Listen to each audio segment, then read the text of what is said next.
Well, I'd like to take our audience back into thinking about what is actually taking place in this country and why we're now in such a chaotic situation. We can clearly feel and sense breakdown happening around us. Is this accidental? We suggest not. This is something that's been planned for a very long time.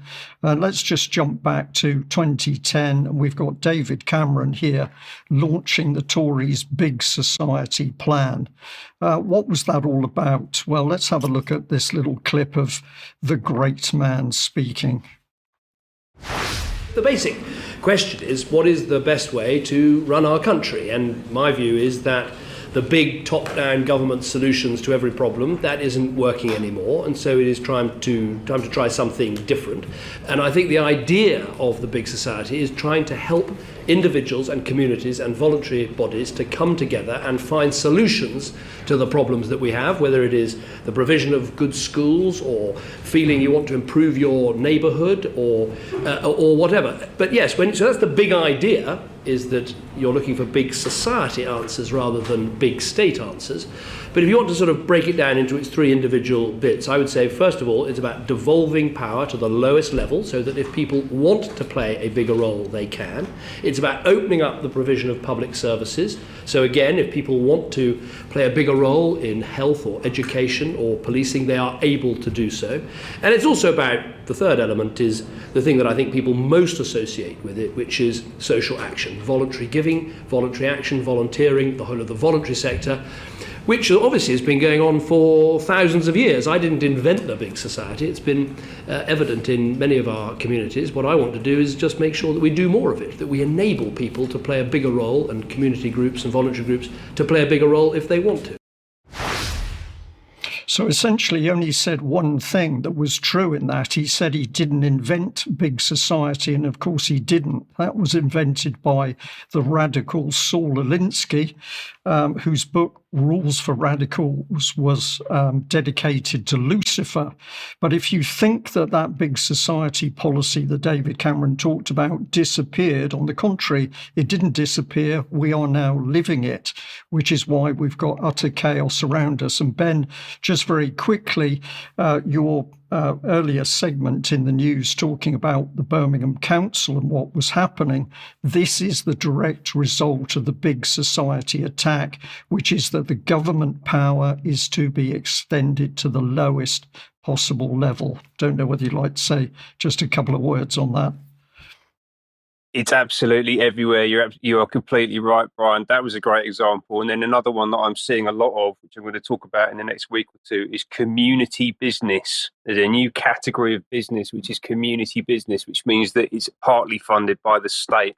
Right? It's a total breakdown of the normal order of things, and it absolutely sits in this Alinsky big society category. Right. And these are the sorts of things that we've got to focus on, because when we understand how these things are being done, we've got a real chance of stopping it and overturning it. But first of all, we've got to watch the magicians at work. And if you're a Christian and you think that David Cameron was a man who attended church with his family for the best interests of the country, here's an independent report that UK Column picked up in 2016. It was talking about David Cameron's constituency office calling the police on food bank campaigners, the Bishop of Oxford and the Reverend Keith Hebden.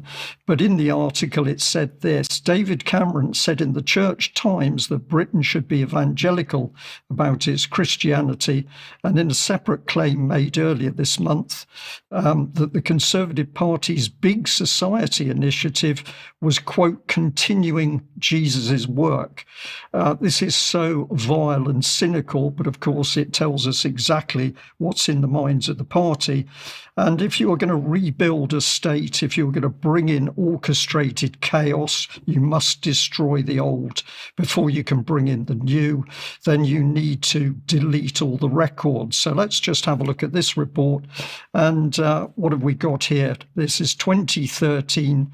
Tories deleted 10 years of speeches and press releases from the party website. Why do you do that? that because you don't want people to be able to look back and see what life was originally like or what the Conservative Party originally said it was going to do or indeed was doing.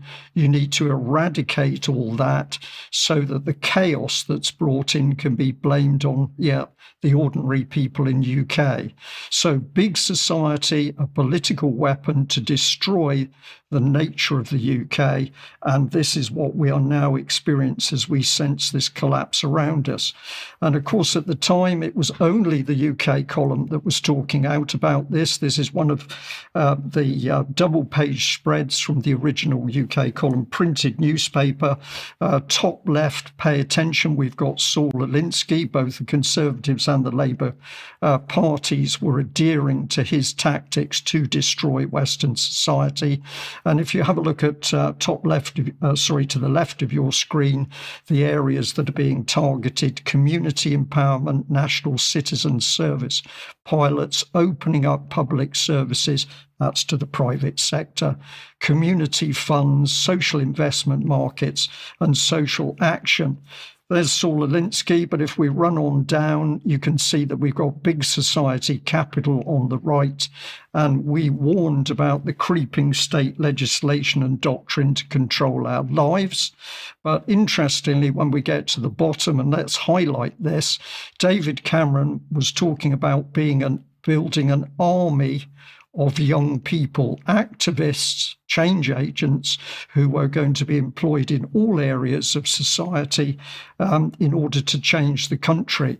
So when we now hear about conscription, of course, that conscription isn't just military conscription, because the same Tory government the Labour government is now staying on the Tory policies, and the agenda is to get youngsters into the army, but also into the NHS, the Coast Guard, many other areas. Young people are to be tools of the government, and this is very clear. And let's also remember, if you're concerned about how could this possibly jump between parties, well, again, this is the UK column in 2013.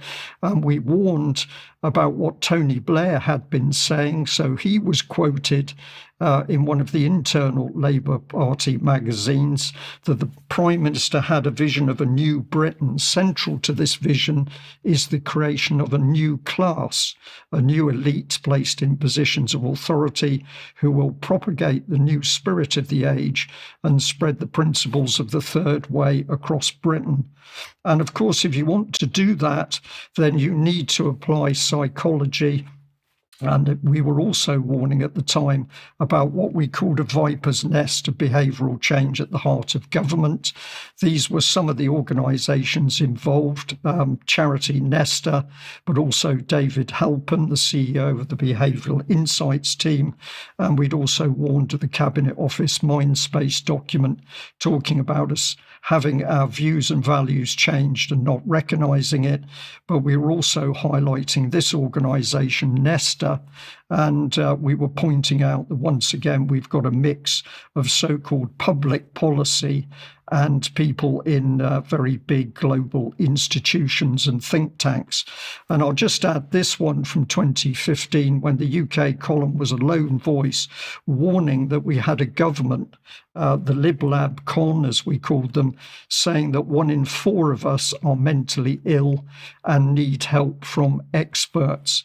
And if you think this has gone away, well, here's a document from 22-23, in our hands, behaviour change for climate and environmental goals. So very clear to us that the behavioural change is a weapon and it's being used on a daily basis by our government.